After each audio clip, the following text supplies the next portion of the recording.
Let's take a look at Morph Fast Apply and how to use it inside Kilocode. For this demo, I decided to go with a solar system demo written in vanilla JavaScript.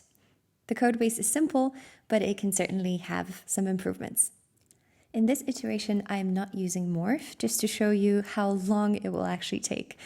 In the prompt, I ask Kilo to change the styling of each card and console log whenever a card is clicked. Once you're done writing your prompt, I would recommend using this little enhance tool to help AI rewrite your prompt. Because the change has to be made for every single planet in the solar system, it took a while, so I had to speed up the process.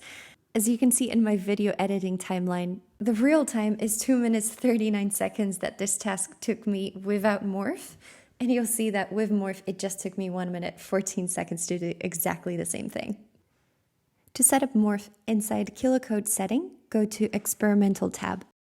Enable Morph Fast Apply, save, and paste exactly the same prompt. And this is how you can cut your file editing time in roughly about half. For maximum speed, I would suggest having Auto Approve enabled for read-write and especially Browser tab, so you can interact with the browser within VS Code extension. Here you can see that inside my project, the Morph Fast Apply icon just popped out, meaning everything is working.